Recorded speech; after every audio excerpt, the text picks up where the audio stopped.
Alors bonjour à tous, donc Alexandre Notin, moi je suis directeur digital de l'enseigne Franprix. Franprix, c'est une enseigne de 900 magasins qui fait partie du groupe Casino, qui est présente essentiellement en Île-de-France.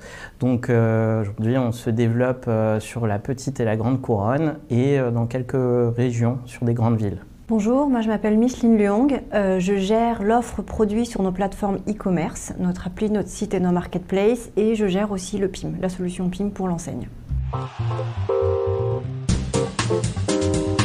Quand on s'est lancé sur la réflexion du PIM, on avait une difficulté qui était qu'on n'avait pas d'outils et progressivement on s'est confronté à une difficulté qui était la gestion dans Excel d'un assortiment alimentaire. Comme beaucoup de retailers qui ont cette difficulté-là de fil en aiguille dès lors qu'ils veulent avoir un assortiment dynamique, des produits interfacés avec différentes IHM. Et donc le but c'était de trouver un outil qui nous permette d'industrialiser, d'automatiser notre gestion d'assortiment. Notamment de gérer ça de manière dynamique, quotidienne, pour que notre e-commerce puisse répondre aux enjeux de nos clients. En fait, nous, traditionnellement, on est une activité offline, donc on a des magasins physiques et les données qu'on avait dans nos bases de données, elles étaient essentiellement logistiques et tarifaires. On avait peu de données à destination du client, comme les images, les ingrédients, les allergènes, etc. Et c'était des données qui étaient réglementaires et qu'on avait besoin d'avoir pour pouvoir porter notre activité sur le e-commerce. Et c'est en ça que le besoin de mettre en place un PIM s'est fait ressentir pour pouvoir récupérer et gérer de façon simple ce type d'informations. On mettait à jour nos assortiments une fois par mois à peu près et le fait de mettre en place un PIM nous permettait de gérer notre assortiment de façon quotidienne. Quand on s'est penché sur cette réflexion, on cherchait des solutions relativement simples, en sachant que nous, notre équipe n'était pas staffée et dédiée à ce sujet de gestion d'assortiment, mais multitâche pour opérer aussi d'autres actions dans le cadre de notre e-commerce. Donc le but, c'était de trouver un outil qui soit relativement simple en termes de prise en main, un outil qui soit connectable le plus facilement à d'autres écosystèmes techniques et qui soit presque, je dirais, plug and play et avec une prise en main facilitée pour des équipes non techniques, mais plutôt orientées business. Et donc avec une gestion de nos attributs relativement flexible par rapport à nos besoins et pas mal d'évolutions aussi qui sont arrivées au fil du temps sur ces gestions d'attributs. Oui, nous effectivement, on a choisi la solution Akeneo parce que c'était une solution qui, pour nous qui ne sommes pas des personnes techniques, était facile à prendre en main, était plutôt user-friendly. C'était une solution qui permettait en fait de se connecter à des sources de données de façon automatique et de traiter un grand nombre de produits facilement, puisqu'on est aussi avec des ressources humaines limitées. C'est pour ça qu'on a porté notre choix sur Akeneo. Alors déjà, le basique, c'est évidemment d'avoir une équipe qui s'engage dans ce sujet dès lors qu'on le lance, puisque évidemment ça va nous consommer et du temps et des ressources d'équipe. L'autre point, c'est qu'on a décidé aussi d'obtenir une formation d'Akeneo sur la prise en main de l'outil.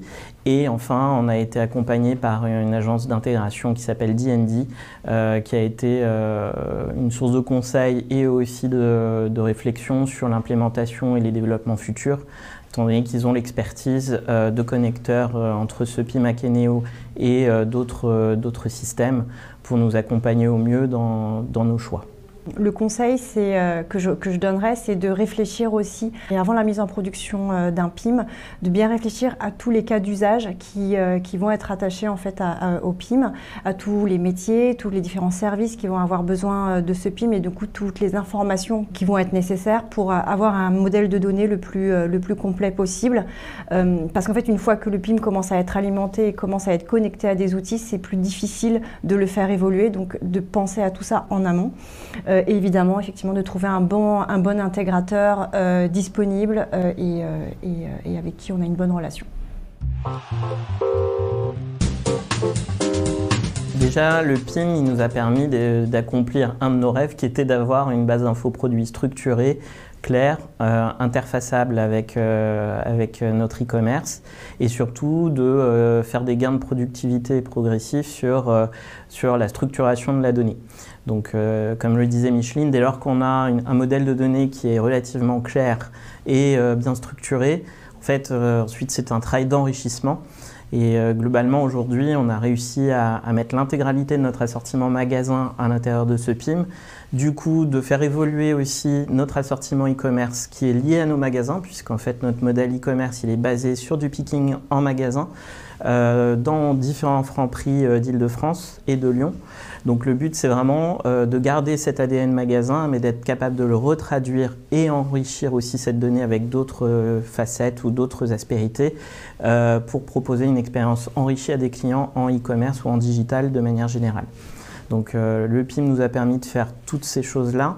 Aujourd'hui, c'est plus de 10 000 références qu'on a dans notre PIM qui tournent avec une facilité aussi dans la mise à jour. La mise en place du PIM en fait, nous a permis de proposer de l'information produit complète à nos clients et effectivement d'élargir notre offre produit sur nos plateformes e-commerce. On est passé d'environ 3 500 produits sur notre appli et sur notre site à quasiment 10 000 aujourd'hui. Et ça a permis, d'un point de vue des ressources humaines, équipe, de se concentrer sur d'autres tâches à valeur ajoutée, comme la recherche de chiffre d'affaires, le pilotage de la marge et d'autres projets liés notamment à des sujets de e-merchandising pour nos plateformes e-commerce. Juste en mot final, aujourd'hui Akeneo, c'est une solution qui est très pertinente pour notre business. Elle est pertinente parce que c'est une solution qui s'adapte à nos besoins. On a pu mettre le modèle de données dont on avait besoin. On a pu le connecter aux outils qu'on utilisait aussi bien en source qu'en consommation. Donc en ça, c'est vraiment pertinent pour notre business et ça nous aide à faire croître notre activité. C'est aussi un outil qui est hyper facile pour nous à utiliser. Comme je vous disais, on n'est pas des techniciens et pour autant on arrive à bien comprendre la prise en main et toutes les connexions qu'on peut avoir autour de l'outil grâce notamment à notre intégrateur.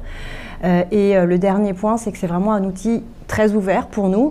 On a régulièrement des échanges avec les équipes Akeneo qui cherchent à comprendre comment on utilise le produit, quels sont nos besoins, afin de faire évoluer le produit pour toujours nous faciliter et automatiser et nous faire gagner du temps. Et pour compléter, on est ravis de faire travailler un acteur français qui est en forte croissance sur ces sujets-là. On sait qu'il y a pas mal d'évolutions, il y a la version 4 qui va sortir et sur laquelle nous on mise beaucoup aussi pour améliorer de la performance. Donc voilà, on croit en ce produit et on est content d'être accompagné et par Akeneo et par notre intégrateur D&D sur tous ces sujets d'offres.